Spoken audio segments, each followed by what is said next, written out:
Hello, everybody. Welcome to another social distance learning brought to you by the Liberal Gun Club.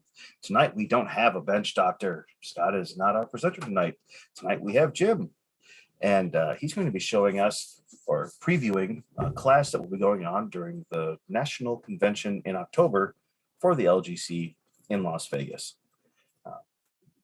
Get in your tickets now, get in your reservations now, because plane tickets only go up, and I believe there are only 2 spots left in this class if you are going.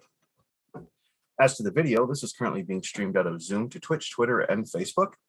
It might actually be going out to YouTube since I don't think we're handling live modern firearms, but I'm not entirely sure. If not, this will be put up on YouTube later. So everyone knows, all of our participants, but the moderators and the presenter, have their video shut off and are muted. If there are questions, please put them in the Discord Q&A channel or here inside the Zoom chat. We have several people, well, actually I think it's just me tonight, that are going to be looking for questions. And if you have them in there, we'll put them either in an appropriate lull during the conversation or at the end of the presentation. The easiest way to get your question answered is become a member and sign into Zoom so you can ask your questions live in chat. And you can do that as a registered member of the Liberal Gun Club. It's only about $10 a year and brings other benefits with it. After our social distance learning, we have fun in Discord, something we call pub chat. Shenanigans galore. I put the link in the Zoom chat. Feel free to click that and join us over there. And now on to the main presentation. Take it away, Jim. Well, hello, everybody. I hope that those who are watching here will have a chance to come to the national meeting and be there for the various classes that will be offered, including mine. I think that my class is going to be at Range 3 at Las Vegas, the gun club that we're using there, and that'll be on Saturday. We'll have a session in the morning that'll be an introduction and sort of explanation materials, go over, show how the different guns that I'm going to be bringing function, a little bit about their history, and a little bit about how black powder differs from modern cartridge guns. And then after that, we're going to break up into however many groups we have, a couple of people in a team, because it works better for black powder if you have an additional person. And you guys can go ahead then and free shoot the variety of different guns that I'm going to be bringing. I'll have 10 different guns, I think, that I'll be bringing, possibly 1 or 2 additional ones, depending on what I can borrow from friends.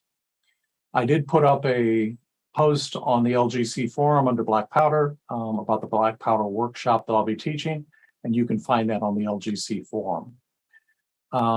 That said, why would you be interested in learning about black powder historical primitive firearms?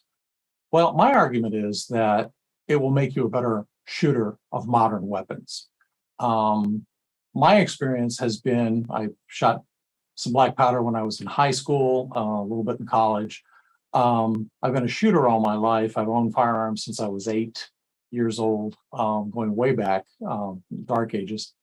But getting back into black powder firearms, learning about how they function and learning about how they differ from modern firearms made me a better shooter, because there are some things about black powder firearms that are so different than modern guns, modern cartridge guns. It teaches you to do a little more follow through. You have to maintain control of the firearm even after starting the ignition process. In a modern firearm, the ignition process and the firing of the bullet happens almost instantaneously. That's not the case with black powder firearms. There can be a lag of upwards to a full second between the time you pull the trigger and when the charge actually ignites and the bullet leaves the barrel. That means that if you're shooting for like hunting or anything like that, you have to be able to stay on target throughout that entire lag time. In addition, the impulse that comes from a black powder firearm is a lot different than from a conventional modern firearm, and gives you a chance to learn how your body is reacting and holding on to the gun as it works. And excuse me, I have a cat down here bothering me. But I think that almost anyone who's interested in shooting can benefit from taking a black powder class. The guns we'll be using will range in date from the early mid 15th century, about 1450, somewhere in there. up until the Civil War era in the United States. We'll touch on each major type of technology development through that time period, with a sample of different guns from different countries, primarily European. But those technologies were spread to Asia and some other parts of the world where they were used and developed in their own ways. So I'll talk a little bit about that as we do the class. The guns that I'll be bringing, there's a picture of most of them that I'm bringing on the LGC post that I've put up, but it will include a handgun, which is basically a barrel on a stick that has a hole in it, and then you just a little touch hole like a cannon. You can't really aim those or control them very well, but it is a first major technological innovation in terms of the presentation of firearms. Then after that, we'll go on to a matchlock, in which you have a small smoking bit of rope that's been impregnated with some saltpeter and some other things to maintain a spark. And that'll be used to ignite the pan to set off the gun. Then we'll get on to flintlocks. And we've got a variety of different flintlocks that we'll be using. And then we'll get into the cap and ball developments and technology that happened of the 1820s, thereabouts, and continue on through the Civil War. During that time, we will shoot a number of very simple guns, including, as I had mentioned, flintlock. This is a early 18th century, late 17th century, no, late 17th century, early 18th century firearm. And it's a gendarme police pistol that was developed during the Napoleonic era. And it's just a sweet little gun. This is a Pedersoli reproduction. All the guns I'll have will be reproductions. And then, like I said, we'll get into some of the cap locks and cap and ball revolvers and things like that. One of the things that we'll shoot is this simple little gun. It is a Luigi Derringer, and this is actually one that I'm going to be giving away in the class. It says LGC and Vegas 2022. You can see that. It's a hand-carved grip. And this is a fun little self-defense gun that was developed for use as a pocket or vest pocket or muff, as in your muffler. And the way that it works is so basic, so simple that it's amazing. You just pour a little bit of gunpowder down in there until it fills up that cavity right there. Then you place the bullet on top like that. Then you screw on the barrel. And you screw the barrel down nice and tight. And once that's set, you put a cap on top there, cock the hammer, and you can pull the trigger and it'll fire. I love this because you don't have to measure anything. You just simply put the parts together, cock the gun, and it's ready to go. And it's just so much fun to shoot. There's almost no recoil from it, but it's got about the power of a little 22, maybe a 22 short. So it's, designed for self-defense at very close ranges. An awful lot of fun to shoot. And I'll be giving one of these away. This is a kit I built from Dixie Gun Works. And everybody who's registered for the class will get a chance to shoot it. I've got one of those. And if you're registered for the class, you'll get a chance to own it and take it home. So there we go. The other major guns that we'll be shooting, there's the Colt Patterson, also sometimes called a Colt Walker. And this is a gun that dates back to the 1830s, mid-30s. And it's very basic. There's no loading ramrod or anything associated with it. You simply have to disassemble the gun by pulling the barrel apart. And then you slide the cylinder off. And you have a little loading stand where you actually put the powder and then a little piece of felt and then a ball, and you push it down in there so it causes a seal. And once that's ready, then you can go ahead and put the caps on the nipples, percussion caps, and then you have to reassemble the whole thing.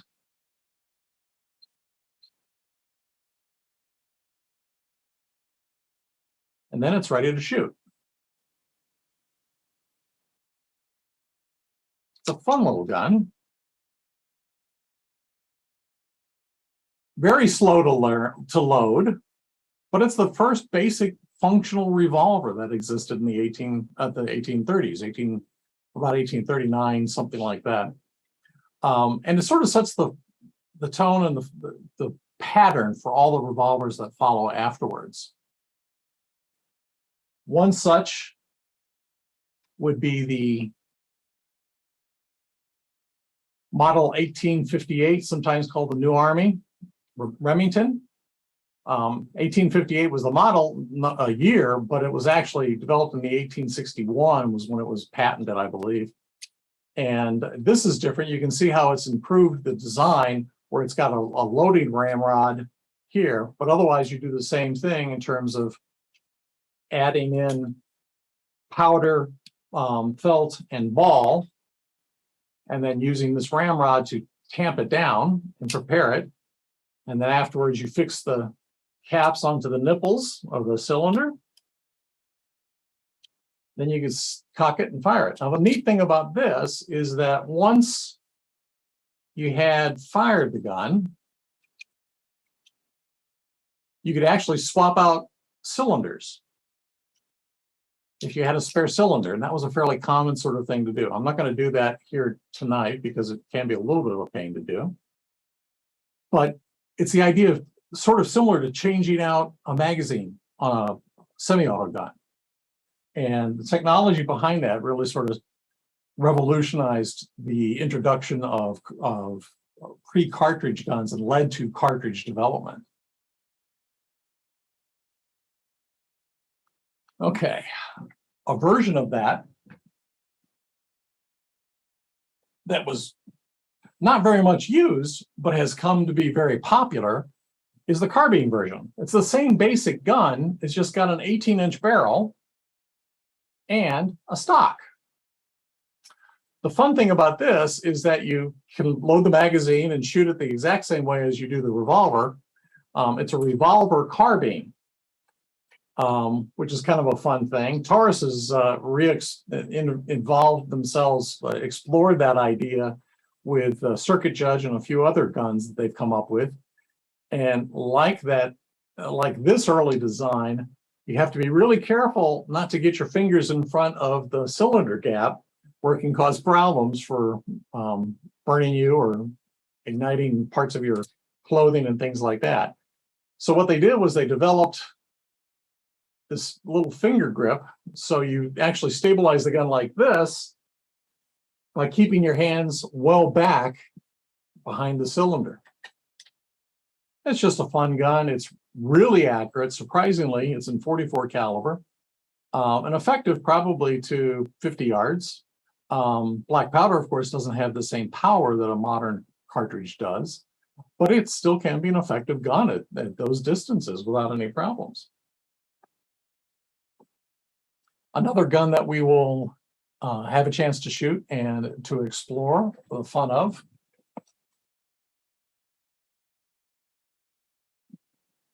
is a blunderbuss. This one's a dog lock blunderbuss. You notice the classic flared barrel end. The idea being behind these that you could quickly reload the gun. It's a flintlock where it's got a flint, prison, pan, causes a spark when the trigger is pulled, which sets off the powder charge in the pan and then into the cylinder, or into the,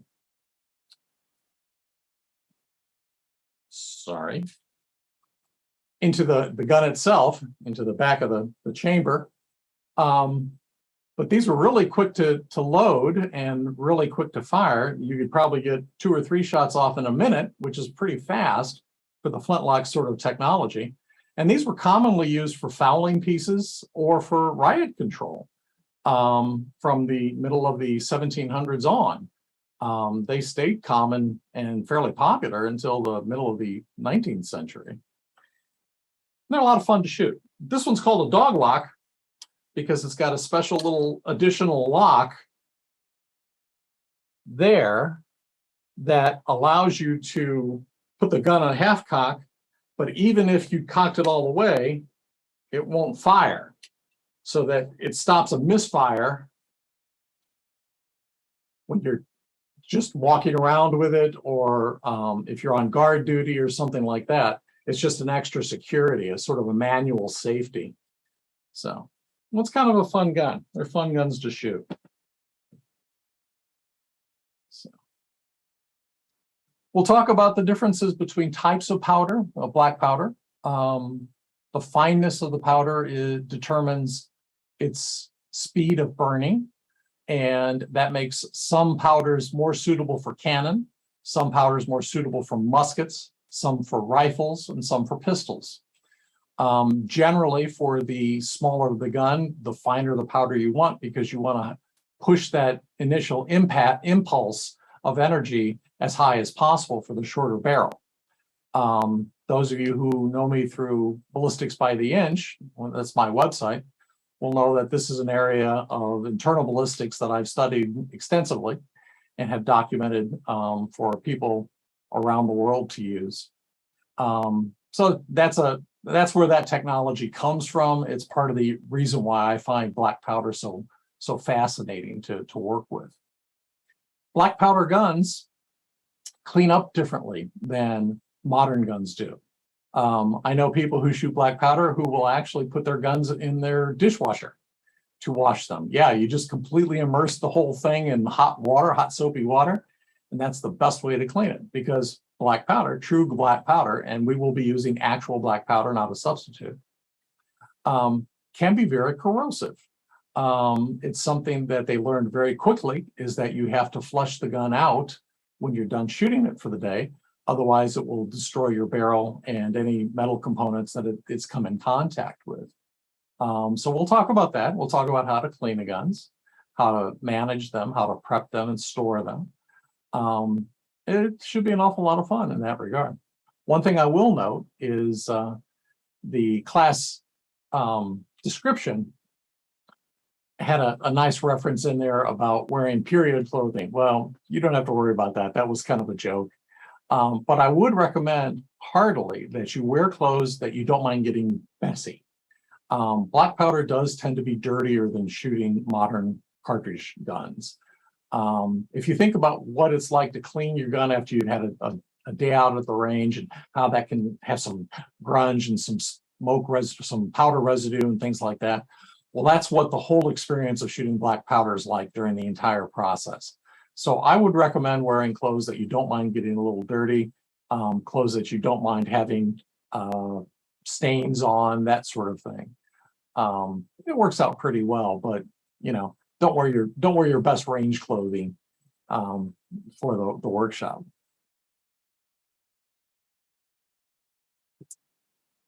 Okay,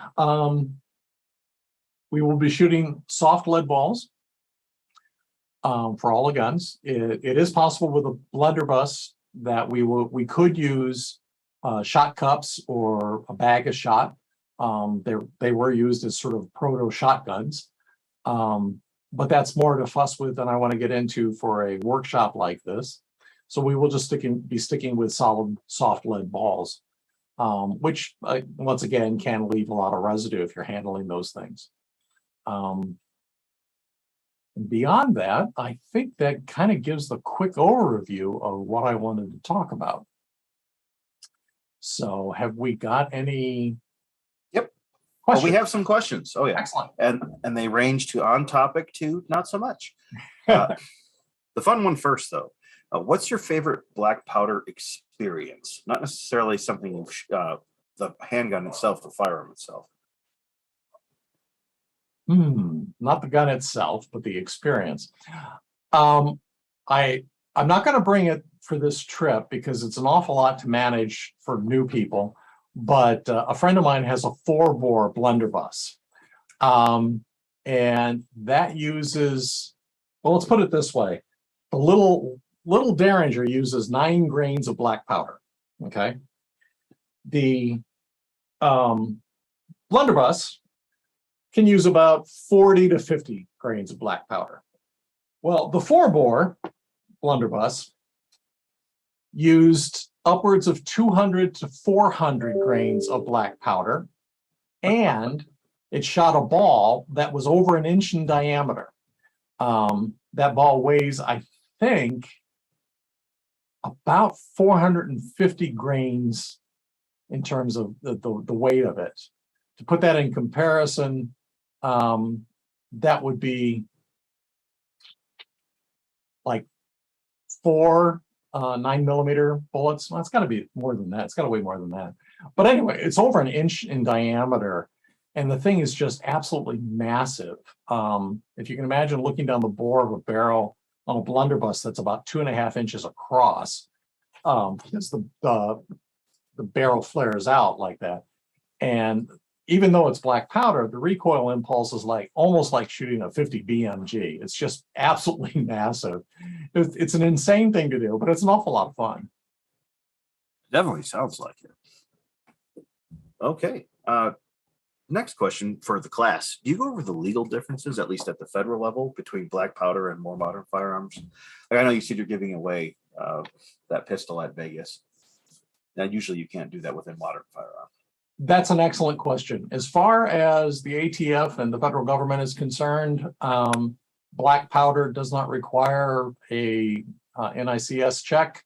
There's no registration involved. It's there, it's a curiosity. It's not a curio, but it's the sort of thing that doesn't require any treatment. You don't have to handle it like a modern firearm, which is to say that I can give away that gun to anybody. They can, it doesn't matter what their status is in terms of whether or not they can own modern firearms. So anybody can receive that gun and take it home. Now, there may be some differences according to state regulations. Some states do more tightly control black powder. Some of them make a distinction between primitive black powder, which is to say things that don't use cap and ball technology. They don't use percussion caps. So a flintlock or matchlock or touch hole or any of those sorts of things are perfectly fine. But you can functionally load some of these guns. In fact, I know that some people who are prohibited from owning modern fire guns have investigated the idea and do use black powder guns with a cap and ball technology, because they can be very effective for self-defense purposes, but they don't require any sort of registration or anything. Well, that's great to hear.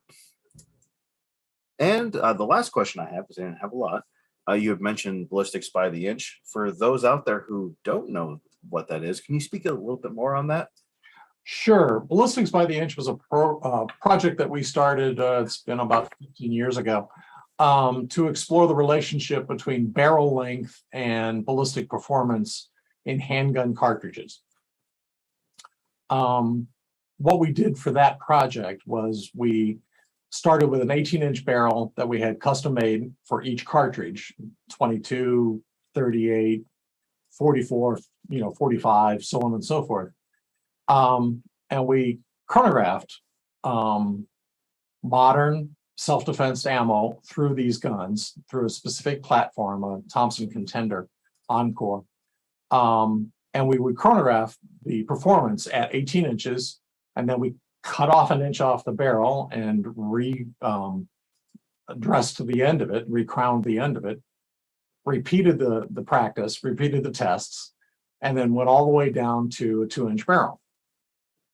What this gave us was an ideal performance curve of what you could expect from a given cartridge, given caliber, if you will, for a handgun.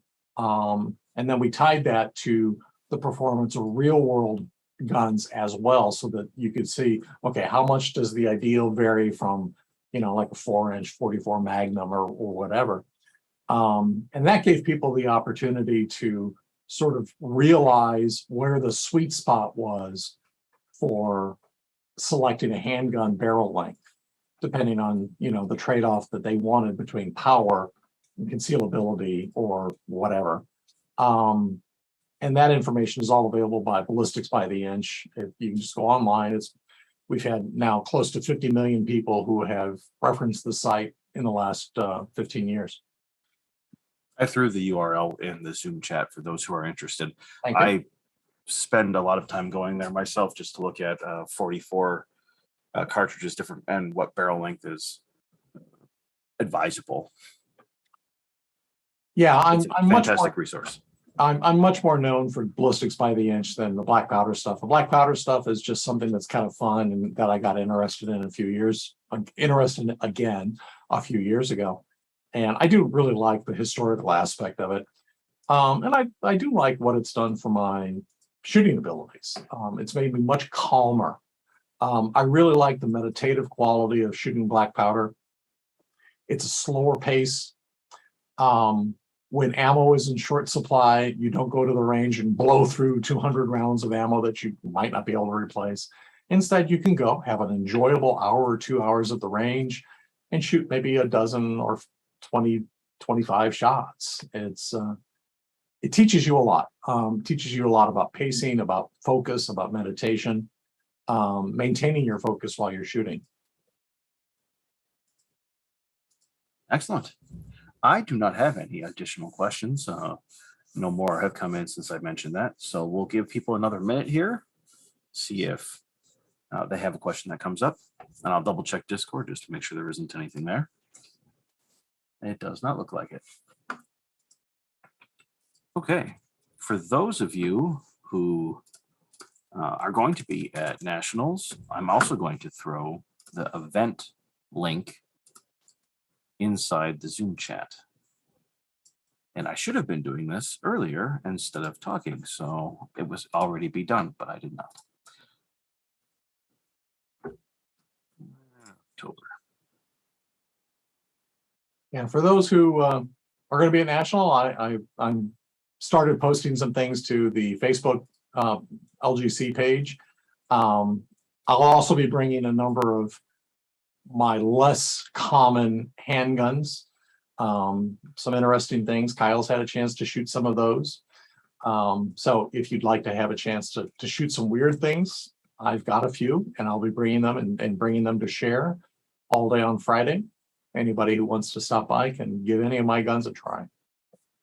I will say, other than the fact that the URL is now in the chat, that if you take him up on that, you will get addicted to things. I have been hunting for a Colt Anaconda from the mid-90s for, how long has it been? 8 years now? Yeah, something like that. Yeah, so proceed at your own risk. Your wallet might hate you when you're done.